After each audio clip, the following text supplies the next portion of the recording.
22-এ পরীক্ষা নিয়ে একটা সমস্যা হয়েছিল, তারপর এর সাথে রিক্রুট হয়নি। এবং আমি সর্বপ্রথমে কংগ্রাচুলেশনস অভিনন্দন জানাবো যারা এখন বর্তমানে পিজিটি মানে পোস্ট গ্রাজুয়েট টিচার যারা এখন বর্তমানে ওরা বিদ্যালয়ে যোগদান দিয়েছিলেন এবং যারা টেট পাস করেছিলেন তাদেরকেও আমরা অভিনন্দন জানাচ্ছি। এবং আমরা 2019-20 থেকে যে পরীক্ষা নেওয়া হয়েছিল, তো 20 হলে এখন 21, 22, 23 করে আমরা 6 বছর যাবৎ চলে গেছে, কিন্তু এখনও আমাদের এসটিজিটির কোনো এই যে পরীক্ষা নেওয়া হয়েছিল কিন্তু নিয়োগ প্রক্রিয়াটা এখনও সম্পূর্ণ হয়নি।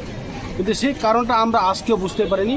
কয়েকজন আমাদের প্রতিনিধি হিসেবে এই অফিসে জিজ্ঞেস করার জন্য এসেছি, কিন্তু তাদের কাছে এটাই জবাব যায় যে দেখা যাক কী হয় না হয়।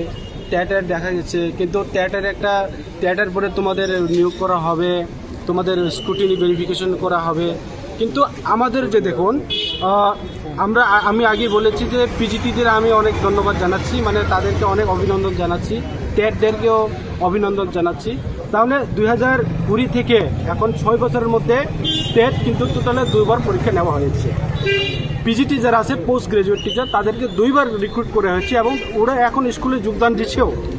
তারপরেও আমাদের এসটিজিটি এখন পর্যন্ত কোনো নিয়োগ করার তো দূরের কথা, এখন ভেরিফিকেশন এখন পর্যন্ত হয়নি 6 বছরের পর।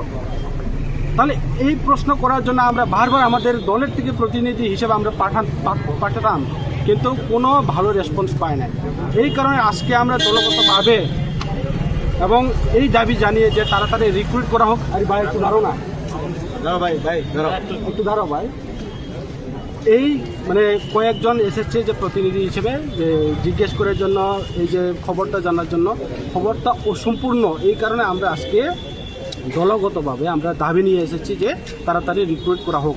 6 বছরের মধ্যে যেটা রিক্রুট করা হচ্ছে, ওরা বলেছে যে টেটের পরে হবে, কিন্তু আমরা বলছি কেন? যারা টেট পাস করেছে তাদেরকে আমরা খুব অভিনন্দন জানাচ্ছি, কিন্তু ওরা বলেছে যে টেটের পরে হবে। কেন বলুন তো? টেটের হচ্ছে একটা জুডিশিয়াল একটা ম্যাটার রয়েছে, কিন্তু আমাদের এসটিজিটি বর্তমানে কি সমস্যা রয়েছে বলুন?